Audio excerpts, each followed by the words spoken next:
Morning. Thanks for getting up early. It's great to see so many of you here today. Howard Core, Lillian Pincus, Mort Friedman, Bob Cohen, and of course all the Kentuckians that are here with us. There are thousands of students, and of course it's great to be with you this year. Just after I last addressed this conference in 2015, Prime Minister Netanyahu gave an important address to Congress. He warned about the dangers of then-President Obama's plan for a nuclear deal with Iran. The Obama administration ignored him. It was hardly the only time Israel would feel let down over the last 8 years. That culminated in what we saw at the UN in December.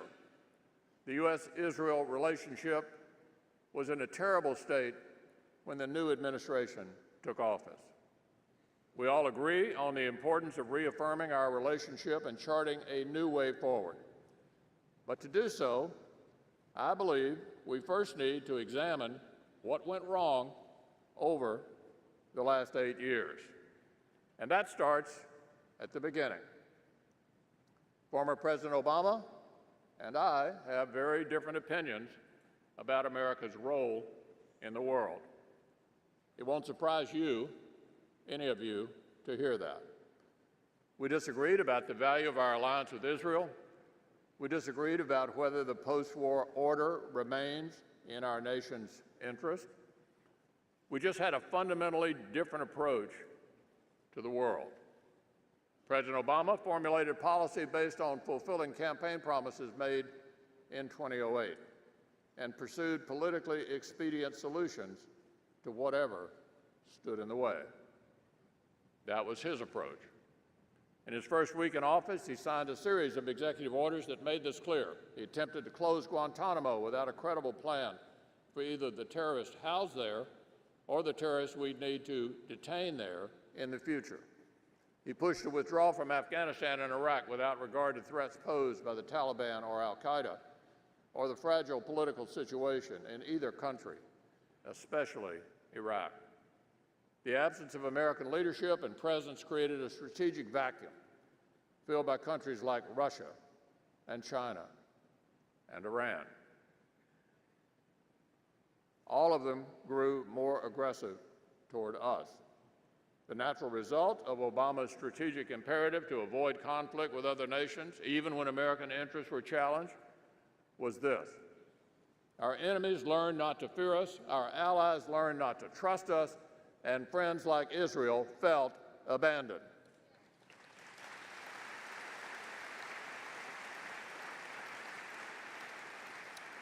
But my friends, today we have the chance, really the need, for a fresh start. The U.S. and Israel share many values. We share many goals. We share many interests. One of which is seeing the end of ISIL's ability to control territory in the Middle East and to attack beyond the Middle East.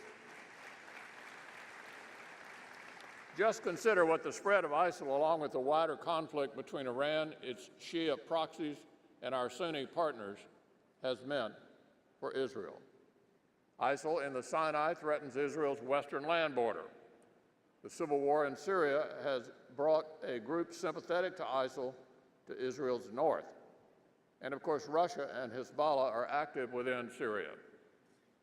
Iran strives to expand its area of influence through the use of Shia militias within Iraq, now employed to the west of Mosul, and through the use of other Shia fighters within Syria, and through supporting Shia proxies in Yemen and Lebanon and Bahrain.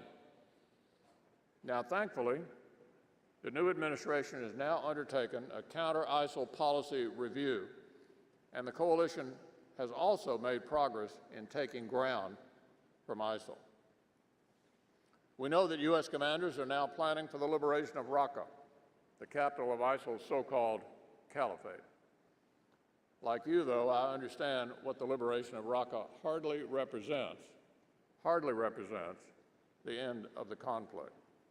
The fight against ISIL will go on, and the Iraqi security forces will still require coalition assistance. Importantly, last week in testimony before the Senate, Secretary of Defense Mattis supported supported maintaining a residual force inside Iraq.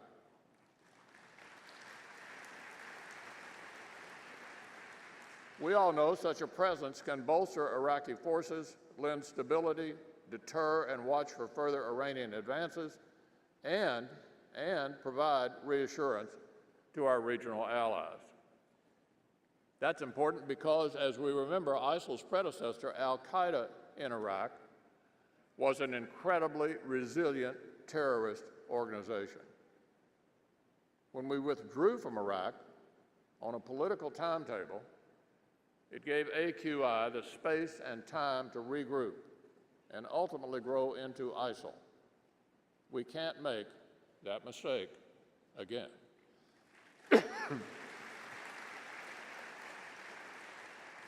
What Syria looks like post-Raqqa matters immensely to both of our countries. Which groups will fill the void? How will the regional Sunni-Shia balance be affected?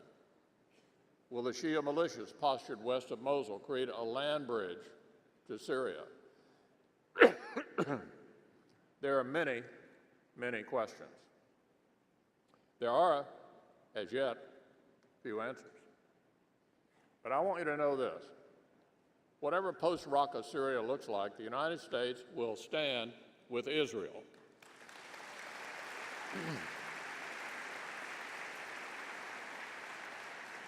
We will support Israel against al-Nusra and al-Qaeda.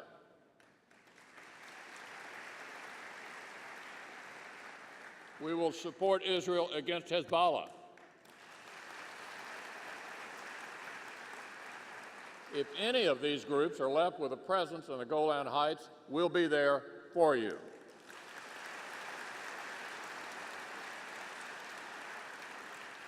Groups like Hezbollah would hardly pose the same level of danger without their patrons, of course, in Tehran.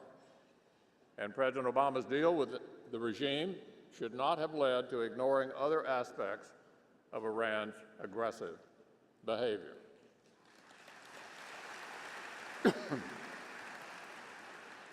As Secretaries of State Henry Kissinger and George Shultz warned, Obama's deal, quote, risked empowering Iran's hegemonic efforts in the region, and of course, they were right. It bestowed a windfall of billions for the Iranian regime to distribute to its proxies. Obama's deal with Tehran prevented his administration from taking a regional approach to stop Iran because it feared that Iran would step away from the deal. But today we can take a different approach with a new administration. Today we can combat Iran's capability to fund, arm, and train terrorists like Hezbollah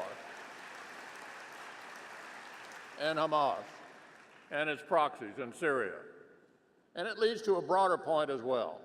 The best way to bolster Israel's security in the region is to enhance America's influence in the region.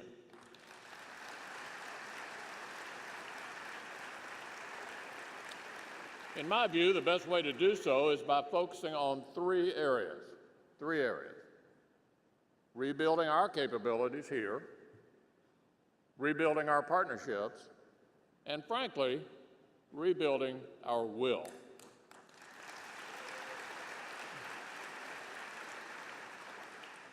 So the first step is to rebuild our capabilities. We need a multi-year plan to rebuild our own military.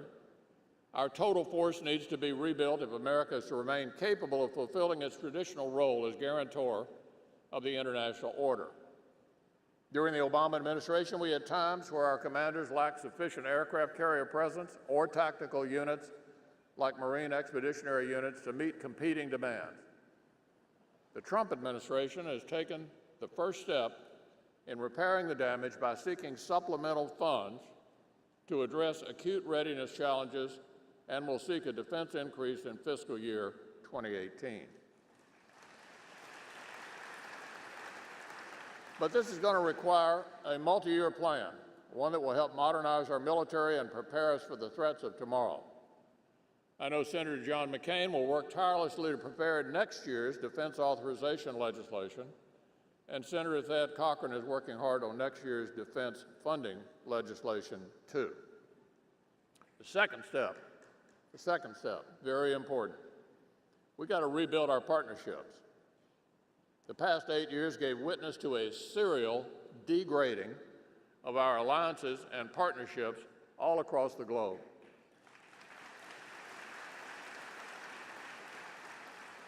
America needs to be forward deployed with capable military forces, and we must reassure our allies that America is simply not retreating from the world. Instead of alienating our Sunni Arab partners, we need to let them know we'll stand with them as well. So instead of picking fights with Israel, we should be reasserting the strong and enduring bond between our countries.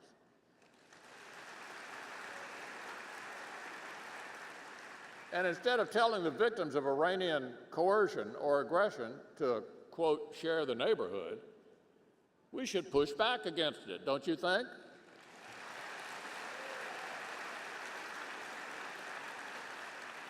And that, my friends, would be a welcome change from what we saw the last 8 years.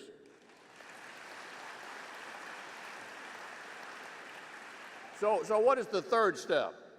The third step. We got to rebuild our will.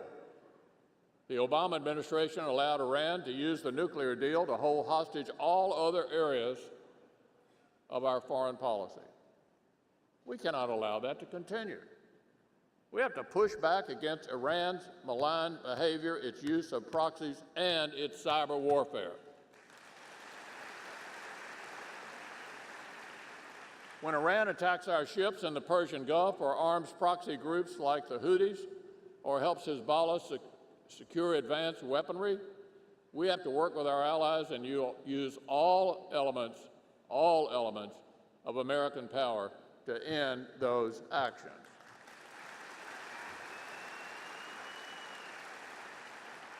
So sanctions and diplomacy are starting points, but we need to use all elements of our power. Only when Iran fears the consequences of aggression will it cease such actions. It's called deterrence. Deterrence. It should be at the centerpiece of our strategy vis-a-vis the regime. And where deterrence fails, we must respond. I made a commitment when I addressed this group in 2012 before Obama's deal with Iran.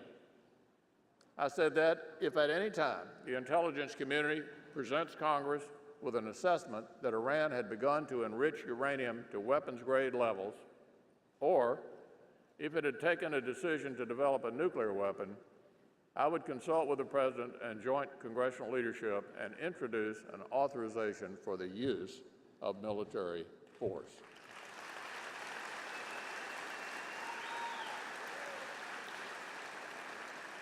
And so I restate that commitment today. As I said then, the authority would be focused to assure the people of Iran and the international community that our disagreement is not with the population of Iran or with the Muslim world. This would not prevent an administration from pursuing diplomatic measures and consultations, and in fact would actually strengthen those efforts. In short, it's the best way to ensure the world that our leaders are united in confronting Iran. And for Israel's sake, it will ensure that Iran cannot enter into a zone of immunity from which it can coerce and intimidate other nations.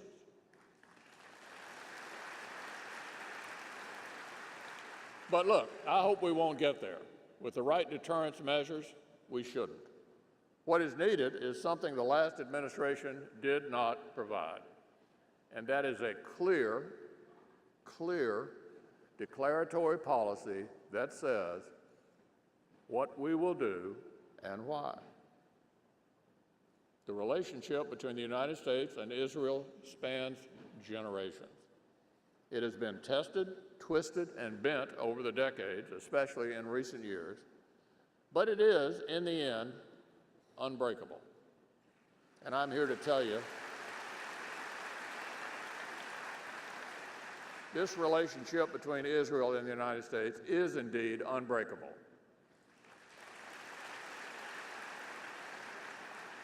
The bond between us is more than just an alliance of interests, though we do have a lot of interests aligned. It's a statement of our common values: democracy, individual rights, freedom, and an unyielding spirit. These are the things that define Israel. They are also the things that define the United States. It's a shared heritage, and it's the foundation of an enduring alliance. I believe this deeply. I know our new ambassador to Israel shares the same heartfelt commitment.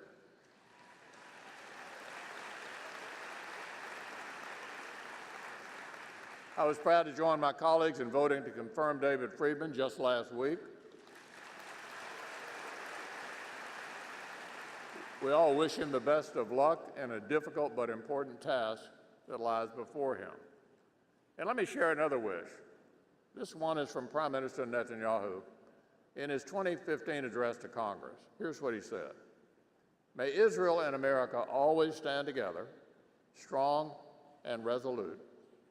May we neither fear nor dread the challenges ahead, and may we face the future with confidence, strength, and hope."